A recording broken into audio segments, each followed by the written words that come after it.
ଜାତକ ବିଚାର କାର୍ଯ୍ୟକ୍ରମ। ନମସ୍କାର ବନ୍ଧୁଗଣ, ଜୟ ଜଗନ୍ନାଥ।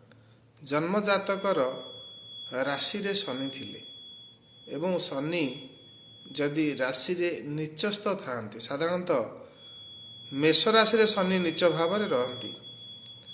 ଯଦି ମେଷ ରାଶି ହୋଇଥାଏ, ଶନି ନିଚସ୍ଥ ହୋଇ ନିଜ ରାଶିରେ ଥାଆନ୍ତି, ସବୁବେଳେ ମନରେ ଭୟ ଜାତ ହୁଏ, ଶରୀର ସବୁବେଳେ ରୋଗଗ୍ରସ୍ତ ରହେ, ମନ ଭୟ ହେବା ଦ୍ୱାରା ସବୁବେଳେ ଆଶା ଆଶଙ୍କାରେ ରୁହନ୍ତି, ଅର୍ଥ ଅପବ୍ୟୟ ସୃଷ୍ଟି ହୁଏ, ମନକୁ ସବୁବେଳେ ନିଚ ଭାବନା ଆସିଥାଏ। ସେପରି ଜନ୍ମଜାତକର ରାଶିରେ ରାହୁ ଥିଲେ, ଯଦି ଯେକୌଣସି ରାଶିରେ ଆପଣ ଜନ୍ମ ହୁଅନ୍ତି ନା କାହିଁକି, କେବଳ ବୃଷ ରାଶିକି ଛାଡ଼ିଦେଲେ ଅନ୍ୟ ଯେକୌଣସି ରାଶିରେ ଯଦି ରାହୁ ଥାଆନ୍ତି, ତେବେ ଚନ୍ଦ୍ର ସହିତ ରାହୁ ରହିବା ଦ୍ୱାରା ଗ୍ରହଣ ଯୋଗ ସୃଷ୍ଟି ହୁଏ, ମନ ସବୁବେଳେ ଆନ୍ଦୋଳିତ ହୁଏ, ମନରେ ଭୟଜାତ ସୃଷ୍ଟି ହୁଏ, ଆର୍ଥିକ ଅପବ୍ୟୟ ହେବା ସହିତ ସ୍ୱାସ୍ଥ୍ୟ ସମସ୍ୟା ସବୁବେଳେ ଦେଖାଯାଏ ଏବଂ ଭୁଲ ଡିସିସନ୍ ନେବା ଦ୍ୱାରା ଜୀବନରେ ଅନେକ କ୍ଷତିରେ ଆପଣ ରହିବାକୁ ପଡ଼ିଥାଏ ବା ସବୁବେଳେ କ୍ଷତି ପହଞ୍ଚାଇଥାଏ ରାହୁ ଜନ୍ମଜାତକରେ ରହିବା ଦ୍ୱାରା।